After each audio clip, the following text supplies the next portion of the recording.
Hi friends, एक ऐसी company जो कि पूरी दुनिया में बाथ लिनन, बेड शीट्स और होटल्स में यूज होने वाले टॉवल्स वगैरह ये सारे प्रोडक्ट्स, टेक्सटाइल प्रोडक्ट्स प्रोवाइड करती है और बहुत ही डाइवर्सिफाइड बिजनेस पोर्टफोलियो है उसका और ज्योग्राफिकली पूरी लगभग दुनिया के बहुत सारे हिस्से को कवर करती है।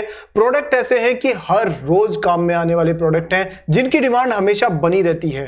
तो आज उस कंपनी के बारे में हम एनालिसिस कर रहे हैं। दोस्तों, कंपनी का नाम आपको पता है ही, कंपनी है कौन सी? Trident limited. तो ट्राइडेंट को आज हम इसके लेटेस्ट रिजल्ट्स को हम एनालाइज करेंगे और हम जानेंगे कि ऐसा क्या हुआ कि स्टॉक मार्केट ने इसको ज्यादा फेवर नहीं किया है और लॉन्ग टर्म में क्या इसकी ग्रोथ स्टोरी बरकरार है, क्या आपको ये मल्टीबैगर रिटर्न दे सकती है। अगर हां या ना, ये आपको पता पड़ेगा इस वीडियो के लास्ट तक। तो वीडियो जरूर देखिए, पूरा देखिए और आज शुरू करते हैं ट्राइडेंट का एनालिसिस सागरनॉमिक्स पर। तो आप यहां पर सबसे पहले जो लेटेस्ट रिजल्ट है ट्राइडेंट के वो देख सकते हैं। तो देखिए, एक जनरल सी बात है कि कंपनी 18,000 करोड़ की है, यानी ठीक ठाक साइज है, स्मॉल कैप तो नहीं है, मिड कैप कंपनी है और प्राइस टू अर्निंग रेशियो 54 है। प्राइस 37 रुपए की है, सिर्फ 37 रुपीज पर एक स्टॉक मौजूद है। लेकिन अगर आप इसके रिजल्ट्स की बात करें ना, जो अभी लेटेस्ट रिजल्ट्स है, तो उसमें क्या हुआ है कि दिसंबर क्वार्टर से लेके अभी तक यानी कि इसमें थोड़ा सा गिरावट आई है, यानी सेल्स इसकी डाउन हुई है। लेकिन अगर आप एनुअल रिजल्ट के हिसाब से देखें तो सेल्स 1500 करोड़ के बजाय 1600 करोड़ यानी थोड़ी सी बढ़ी है, 7% ग्रोथ इसमें आई है। पर वहीं पर अगर आप बात करें नेट प्रॉफिट की, तो नेट प्रॉफिट दोस्तों इसका लगभग 50% रह गया है। यानी सेल्स तो सिर्फ 7% गिरी है पर प्रॉफिट बहुत ज्यादा यानी लगभग 50% गिर गया है। और सेम कहानी है अर्निंग पर शेयर की भी। तो अब ऐसा क्यों हुआ और कंपनी में क्या लॉन्ग टर्म में इस चीज का फर्क पड़ेगा, चलिए देखते हैं। सो यहां पर आप देख सकते हैं कि कंपनी का सबसे पहले अबाउट अस सेक्शन में बहुत जल्दी से मैं आपको कंपनी के बारे में बता देता हूं। हालांकि इस पर मैंने कुछ वीडियोस पहले आपसे शेयर किए हुए हैं, आप सर्च बॉक्स पे जाके सर्च करेंगे मेरे इस चैनल पर ट्राइडेंट के नाम से, तो आपको वीडियोस मिल जाएंगे, प्लेलिस्ट में भी मिल जाएंगे। चलिए अब देखें तो यार्न, यानी सबसे ज्यादा बिजनेस आता है इसका यार्न से और साथ में होम टेक्सटाइल्स और पेपर से भी इनका बिजनेस आता है, क्योंकि कॉपी पेपर वगैरह जो होते हैं ना जीरोक्स में लगने वाले, वो बनाते हैं। केमिकल्स से इनका बिजनेस आता है। साथ में अगर आप बात करें इसकी, तो ये केपेक्स काफी कर रहे हैं। देखिए, ये प्लानिंग ऑफ केपेक्स, केपेक्स होता है कंपनी का नया फैक्ट्रियां खोलना, नई प्लांट एंड मशीनरी इंस्टॉल करना, वो सब। रेवेन्यू की बात करें 77% टेक्सटाइल से आता है और इसका 13% पेपर से और केमिकल से 1%। मतलब कहने का मतलब टेक्सटाइल बिजनेस इनका सबसे बड़ा बिजनेस है। तो 86% बिजनेस टेक्सटाइल से है और 14% बाकी सबसे। लेकिन जो इंटरेस्टिंग पार्ट है वो है ये वाला कि ये पूरी दुनिया में बिजनेस करता है। मतलब कंपनी इंडिया की है, इंडिया में 32% बिजनेस है, लेकिन अमेरिका से 44% बिजनेस और 24% आता बाकी सारी दुनिया से, जिसमें यूके हो गया, मिडिल ईस्ट हो गया, ऑस्ट्रेलिया हो गया और बाकी सारी कंट्रीज से। इसका मतलब पूरी दुनिया में इसका बिजनेस फैला हुआ है। ठीक है, अब बाकी चीजों पे चलने के बजाय हम इसके नंबर्स को देखें। तो सीधा हम लोग क्वार्टरली रिजल्ट्स पे आए। उससे पहले आप जरा सा एक फंडामेंटल्स देख लीजिए। 37 रुपीज की प्राइस है, 18,000 करोड़ की मार्केट कैप है, प्राइस टू अर्निंग रेशियो थोड़ा सा डबल है, इंडस्ट्री से दुगनी महंगी है ये कंपनी। मतलब अगर सेल्स अभी जो डाउन है, प्रॉफिट डाउन है, तो भी इसकी प्राइस ज्यादा है, यानी 37 रुपए पर भी ये थोड़ा सा ओवर प्राइस्ड है। अगर देखें आप पैग रेशियो तो निगेटिव नजर आ रहा है बिकॉज ऑफ लॉसेस। और आप अगर इसमें देखें डिविडेंड यील्ड जो है वो इसकी 0.98 के आसपास में है। सेल्स की ग्रोथ जो है वो 5% है, लेकिन क्योंकि प्रॉफिट नहीं बढ़ा है तो वो नेगेटिव आपको इसमें दिख रहा है। अब आगे बात करें, ग्राम नंबर के हिसाब से थोड़ा सा ओवर प्राइस कह सकते हैं इसको कंपनी को, और बाकी नंबर ईपीएस वगैरह ठीक ठाक है इसका। आगे चल के देखते हैं। ये दोस्तों इसका चार्ट है, तो हम टेक्निकल में डिस्कस करेंगे इसको।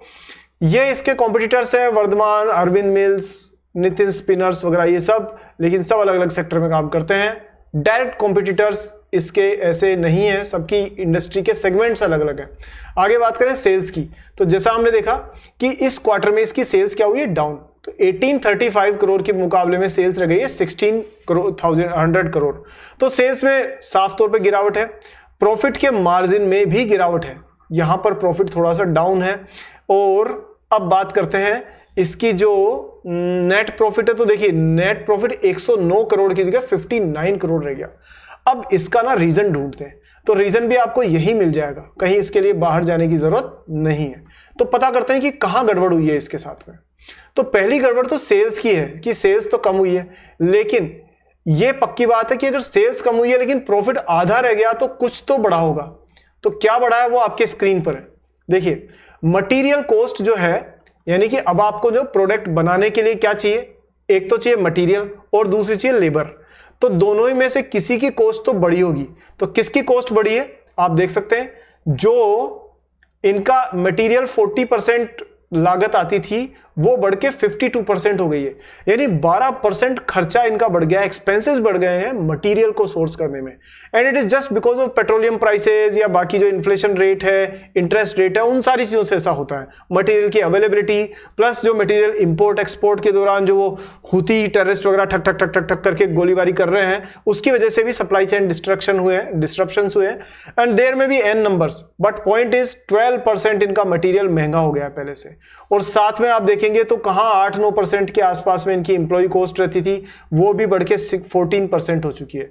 इसका मतलब नए लोगों को हायर करना, जो लोग हैं उनके इंक्रीमेंट देना, उनकी सैलरी बढ़ाना, इस सब पे ज्यादा खर्चा होने की वजह से 12% यहां पे बढ़ा और करीब 6% यानी टोटल 18% का लगभग इसमें जो एक्सपेंसेस है वो बढ़ गए हैं। And that is the reason कि सेल्स में ज्यादा असर नहीं होने के बावजूद भी इसका प्रॉफिट जो है वो आधा रह गया है। Got it. एनुअल रिजल्ट्स में हम बात करें तो लगभग वैसी ही कहानी यहां पर भी देखने को मिलती है। और हम सीधा चलते हैं शेयर होल्डिंग पैटर्न पे। 73% अभी भी शेयर होल्डिंग इन्होंने अपने पास रखी है प्रोमोटर्स ने। FIIs ने वही 1.5-2% रखा हुआ है और DIIs ने तो हाथ ही नहीं लगाया। DIIs करें भैया दूर रहो, ये तो ग्लोबल कंपनी है, हम तो इंडियन लोग हैं, हम क्यों हाथ डालें। पर पॉइंट ये है कि उन्होंने छोटी सी होल्डिंग बना रखी है 0.05%। बट हाँ FIIs ने थोड़ी सी बढ़ाई थी और मैक्सिमम किसके पास है 22.8% आपके हमारे जैसे कॉमन शेयर होल्डर्स के पास में ये कंपनी का पैसा पड़ा हुआ, ये शेयर्स पड़े हुए हैं। तो ये इनका एक टिपिकल जो एक डाइवर्सिफिकेशन बिजनेस का है उसको आप समझ सकते हैं। अब जरा इसके लेटेस्ट रिजल्ट्स पे नजर डालते हैं। तो देखिए ये इनका इंडस्ट्री प्रेजेंटेशन है, इन्वेस्टर प्रेजेंटेशन, वो मैं आपको जरा एक बार डिकोड करके बताता हूं।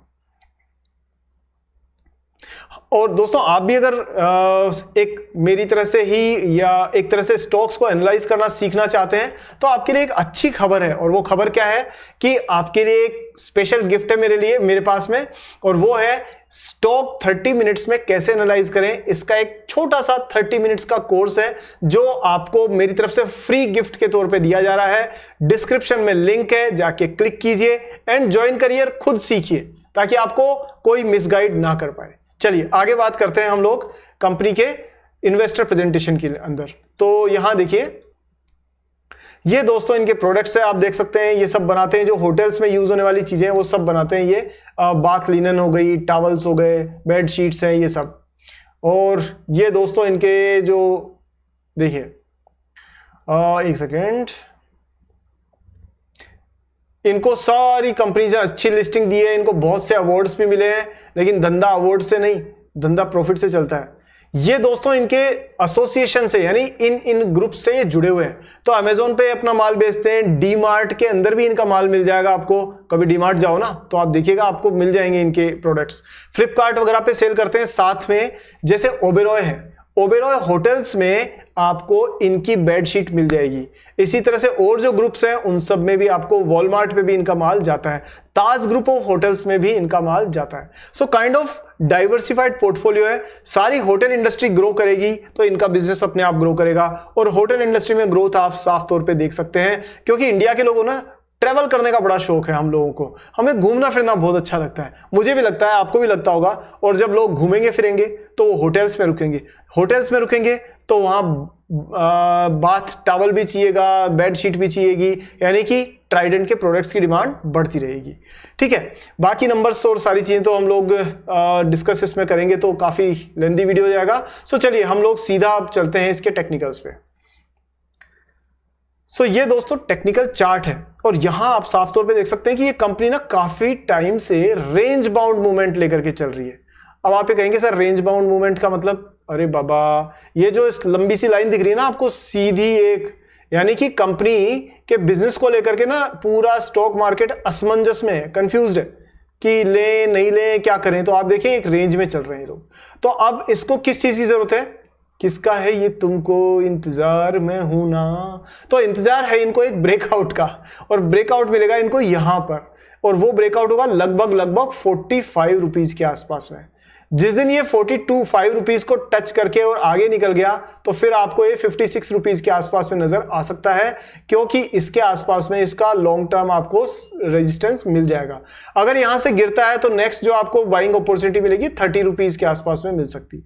ठीक है दोस्तों, तो ये नजर रखिए इसके ऊपर। हाँ, अब ना कुछ टाइम तक स्टॉक मार्केट इसको रिएक्ट, मतलब ऐसा ही रेंज बाउंड चलाएगा जब तक कि इसमें कोई बड़ी न्यूज नहीं आ जाए, और जैसे ही बड़ी न्यूज आई तो आपको ब्रेकआउट देखने को इसमें आसानी से मिल सकता है। सो दोस्तों, कैसा लगा ये ओवरऑल एनालिसिस? मैं आपको पॉजिटिव नेगेटिव एक बार फिर से बता देता हूं। इसके कंपनी का पॉजिटिव क्या है कि ये इसके डिमांड प्रोडक्ट्स की हमेशा बनी रहती है, और ये सेकंड पॉजिटिव है कि इसकी ग्लोबल लेवल पे सेल होती है। थर्ड पॉजिटिव ये है कि कंपनी जो है उसकी ओवरऑल प्रोडक्ट पोर्टफोलियो काफी स्ट्रांग है। नेगेटिव क्या है कि इसकी प्रॉफिटेबिलिटी जो है बिकॉज ऑफ रॉ मटेरियल की कॉस्ट, थोड़ी सी प्रॉफिटेबिलिटी इसकी घट गई है, 50% लगभग कम हो गई है, और साथ में आने वाले दिनों में इसके प्रॉफिट में प्रेशर देखने को मिल सकता है, क्योंकि जो रॉ मटेरियल इंटरनेशनल वाटर्स से यानी समुद्री रास्ते से आता है उस पे कुछ डिस्ट्रप्शन की वजह से इसके प्रोडक्ट्स महंगे हो सकते हैं। पर आपको लॉन्ग टर्म पे इस पे नजर रखनी पड़ेगी कि भाई ये कुछ अच्छा होगा तो फिर एक बाइंग अपॉर्चुनिटी आपको इसमें देखने को मिल सकती है। सो दोस्तों, यहां एक डिस्क्लेमर है कि ये एक एजुकेशनल वीडियो है, कोई बाइंग सेलिंग की रिकमेंडेशन मेरी तरफ से बिल्कुल नहीं है। आप अपना एनालिसिस करके अपना डिसीजन लीजिएगा। और हां, एक खास बात यह है कि आप वीडियो जो मैंने आपके लिए गिफ्ट बनाया ना वो जरूर आप देखिएगा, क्योंकि फ्री में आप स्टॉक को एनालिसिस करना सीख गए तो आपको कोई मिसगाइड नहीं कर पाएगा। चलिए दोस्तों, आज की वीडियो में इतना ही। हाँ, वीडियो को लाइक कीजिए, नहीं किया क्या? कर दीजिए ना, और साथ में वीडियो को शेयर करिए भाई, क्योंकि अगर आप करते हो केयर तो आप हमेशा करोगे शेयर। तो वीडियो शेयर करिए अपने दोस्तों को, व्हाट्सएप, फेसबुक, टेलीग्राम, इंस्टाग्राम, सब जगह पे।